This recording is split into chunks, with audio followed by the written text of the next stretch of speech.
mayam punung putaram nokjari yumda haying inbadagi karamna ngakthoknba habi hiram asida paudam ama taminasi. Kalen tha matam yausilakpaga lonana yumthong ayamada haying inba habisi toina udana leraba phibam amani. Haying sing asi sa singi amangba phatta haudi sing amadi patha pumtharba polam singda marum koi. Haying inba habisi yamna ka hena nuksa thiningai oiba thawong amadi oidaba yai. Adu masina leina tena sing sandokpadi ngammi. Haying ilakadabadagi ngakthoknba natraga haying ilakpa matamda phanabgidamak araiba madi khudong thiningai oidaba pambei kaya leitaba natte. Haying in habise ayam matamda isam samna nungaitaba amadi hainadaba pokhanba thawong oigalli. Adumonamo haying sing asina virus sing amadi bacteria sing puduna paiba ngammi amadi sandokpa ngammi. Haying na puba ngamba laina tilna singi manungda food poisoning, cholera, E. coli, typhoid, fever, dysentery, tuberculosis, meat infection sing yazasana khangnaba tropical infection asina sing yauri. Tilhadi dak sinadna mahusagi ba pambaina haying ilhandana bahonaba yai. Sena yaba pambai khara makhada piri.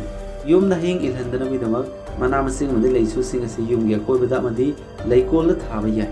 Masigidamak thaba yaba Pambeising manungda tulsi, sanarai, lavender, tejpata amadi catnip yauri. Vinegar amasung dish soap habadi kon phenaba sapon pullaga semba mixer na haying bhavda mateng pangba ngami. Masigidamak asangba glass amada apple cider vinegar insi ama mokka this drop kharaga yansinagani. Glass atu plastic wrap na khumjingani. Plastic wrap na makum khumjiliba adu rubber band amana yasingani. Aduga mathakta makhul macha mahutuna thamgani. Polamasi thamma matamda glass yauriba vinegar aduna haying singbu makhul adu phawraga pasilhalakani. Haying aduna vinegar adu tongge tabu matamda dish soap aduna maram oraga haying adubu manungda lupthan kigani. Morok makup amasung ising. Morok makup na haying singbu tanthokbada mateng pangi. Yum manung dahing pasilandana mateng panawidamak morok makupu ising da thitlaga yumgi akobida kapthokpa yai. Venus flytrap. Venus flytrap haribasi til kang chaba carnivorous plant amani.